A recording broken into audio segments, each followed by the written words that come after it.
أهلا بكم معنا مرة تانية أعزائي المشاهدين. الفقرة بعنوان يلا نعيشها صح.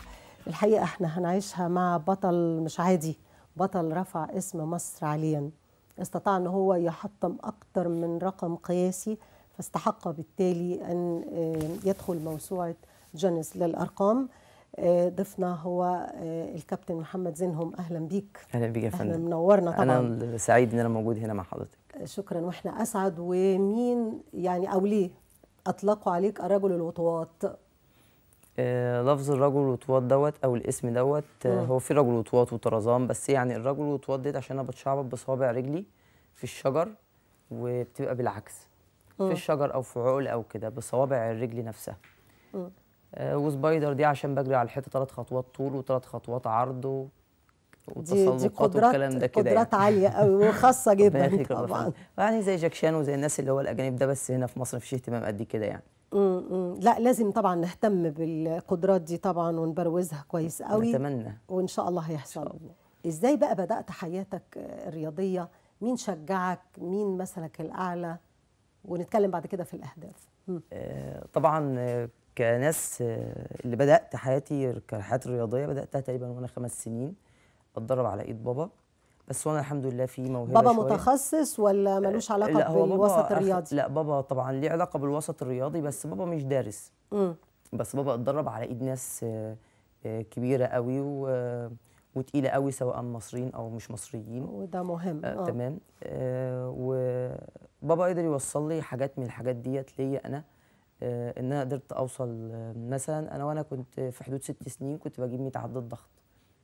تمام. وبعدين الحمد لله بقى لما دخلت اولى اعدادي وثانيه اعدادي وثالثه اعدادي واولى ثانوي وثانيه ثانوي وثالثه ثانوي، ال6 سنين دولت انا اول جمهوريه. بعد كده دخلت الجامعه ففوجئت ان انا في تربيه رياضيه بيقول لك انت هنا مش عشان تبقى بطل، انت هنا عشان تصنع بطل. فدي كانت صدمه بالنسبه لي. وبعدين تصنع خلصت بطل بمعنى انك يعني انت هنا مدرب او تدرب ناس يعني. لكن انت هنا مش عشان انت تاخد بطوله. فهو انا فهمت ان الكلام صح، بس زعلت ان انا طب ما استغليت طب امال في الفتره ال6 سنين دي السابقه دي اللي كنت بتاخد فيهم ولا بطوله كأن انا الجمهورية، عملت اي شيء؟ كنت تاخد بطوله الجمهوريه في ايه بقى؟ في اللياقه البدنيه، في قطاع معهد لياقه بدنيه قطاع معهد ازهريه، لان مالهاش اتحاد في مصر وليها اتحاد دولي.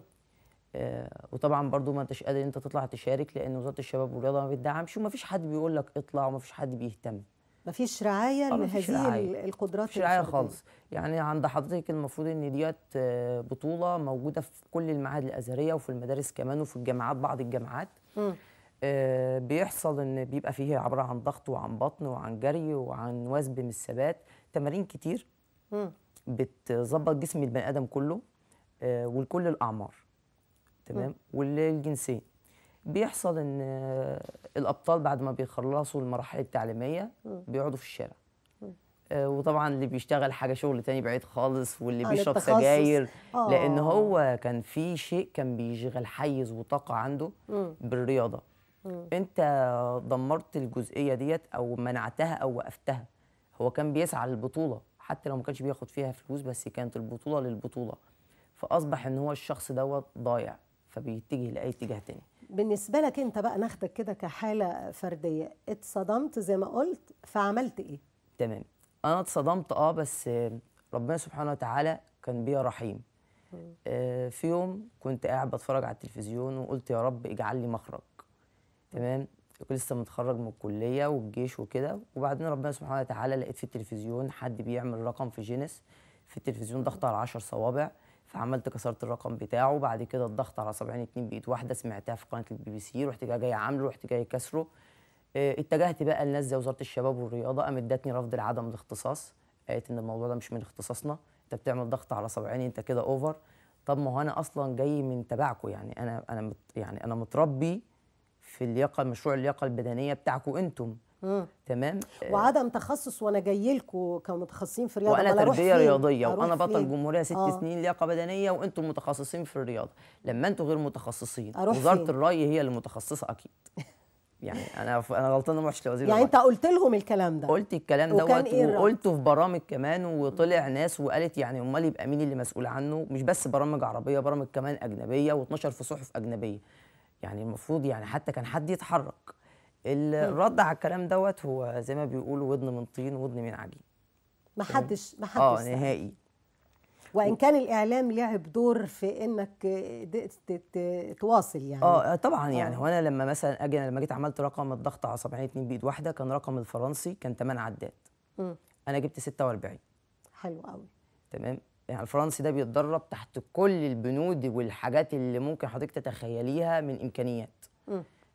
انا بتدرب في جنينه بتاعت البيت، لكنك بتواصل. لكن انا بواصل حضرتك. كل العقله بتاعتي انا عاملها، كل حاجتي انا عاملها بايدي، وانا اللي بتمرن عليها.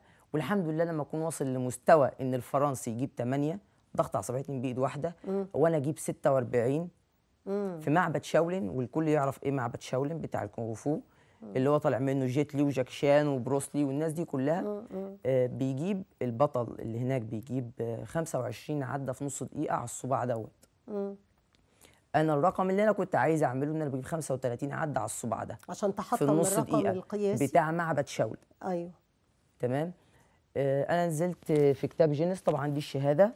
الاول انت نجحت انك انت تمرن نفسك، كان تحت اشراف حد ولا انت اللي بتتمرن مع نفسك؟ انا في حديقه المنزل زي ما قلت. لا الاول كان والدي في السن الصغير. بعدين لما انا بدات اخش في موضوع موسوعه جينيس، بدا الوالد نفسه. جزء اهو بيعرض على الشاشه فيديو ليك. بدا الوالد نفسه. ده في اول صفحه في كتاب جينيس 2012 اللي هو بتاع السنه دي. بدا الوالد نفسه يعني معقوله طبعا بنبارك لك واحنا فخورين بيك وسعداء جدا. والله انا اسعد ان انا موجود ونتمنى المزيد يعني. اتفضل. بابا عمل ايه؟ بابا يعني هو كان الاول طبعا بيديك كل الدعم، بس بيطلع بعض البرامج بتقول على الهوا وبيخش معاها ناس انا هعمل لمحمد زينو وانا هخلي لمحمد زينو. تمام. زي نادي وادي دجله. تمام. طلع على الهوا وموجوده على النت، اي حد بيكتب بيقول محمد زينهم ودخول ماجد سامي على الهوا. يعني انا بقولها ليه؟ لان انت لو دخلتي على النت الحلقه موجوده على الهوا. كويس قوي. تمام. ودخل وقال انا هتبنى محمد زينهم وانا هعمل له كل حاجه، ولم يتحرك ساكنا. يعني اتقالت وخلاص. اتقالت احنا قلنا بقى مين اللي قال كده؟ ماجد سامي. وادي دجله، اللي هو مدير نادي وادي دجله او صاحب مدير يعني. النادي قال انه هيتبناكوا. طب انت ما تابعتش، ما سالتش؟ انا سالت بقى الناس اللي هي وصلتني بيه، يعني مش عايز اذكر اسم لان هو برده كويس معايا في حاجات، ويعني ما فيش داعي. لا ما فيش داعي للاسماء. ما دام هو عامل معايا حاجه كويسه، فحاولت ان انا اتواصل معاه. انا عملت الراجل موجود، كل ما اكلمه يقول لي الراجل في بلجيكا، الراجل في بلجيكا. طيب انا الراجل دلوقتي في بلجيكا، ناس اصحابي كلمتني قالت لي هو في استاد الكليه الحربيه ماجد سامي. كلمت قلت له الراجل في استاد الكليه الحربيه بيتفرج على الماتش بتاع. خلاص بعد ما قلتها ديت ما اتصلتش تاني، لان كده خلاص الموضوع واضح.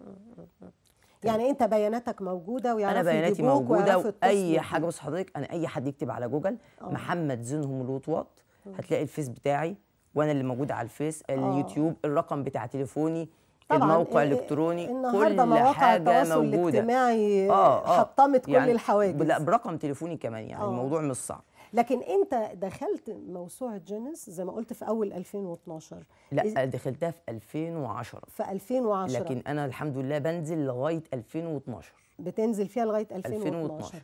قول لي طيب لما دخلت ازاي؟ يعني احكي لي. انا رحت طبعا من خلال نقابه المهن الرياضيه، دكتور فاروق عبد الوهاب.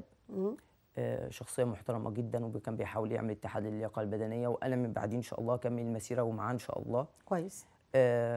والراجل بصراحه وقف جنبي جدا، ونقابه المهن الرياضيه وقفت جنبي جدا. طب في جهه متخصصه هي عملت حاجه اللي هي النقابه. أيوة. كويس. ايوه النقابه. بس انا عايز اقول لحضرتك على حاجه، انا ما حدش بيصرف عليا جنيه في تغذيتي. عايز راعي يعني او حد يتبنى. ما حدش بيصرف عليا. اولا انا مش متوظف، ما جاتليش وظيفه. الابطال يعني معلش، اللي بينزل علم اسرائيل وبيحط علم مصر بياخد شقه وعربيه. تمام. انا حضرتك انا رفعت علم مصر. تمام. لا شقه ولا عربيه. ولما طلع لي قرار تعيين اهو حضرتك لو ينفع هتتجاب، قرار تعيين من رئاسه مجلس الوزراء، اتبعت فاكس راح لجامعه الازهر، جه عميد كليه التربيه الرياضيه دكتور عادل صبري شاكرا، راجل في منتهى الاحترام، قال نوصي بتعيينه. توصل امتى الكلام ده يا محمد؟ ده الكلام دوت قريب، ده من حدود 4 شهور. يعني بعد الثوره. دكتور عصام شرف، استاذه ريم عزت بعتت الورق بتاع جامعه الازهر، اهوت ده الورق اللي جاي من العميد. تمام. العميد الجامعه راح جاي بعته، قال ان احنا جالنا فاكس، وراح جاي بعته على كليه التربيه. كليه التربيه قالت ان احنا نوصي بتعيينه، كليه التربيه راضيه. لما راح للسكرتير بتاع عميد كليه التربيه كلها عموما اللي هو استاذ خالد سرور، كتب استلمت الاصل.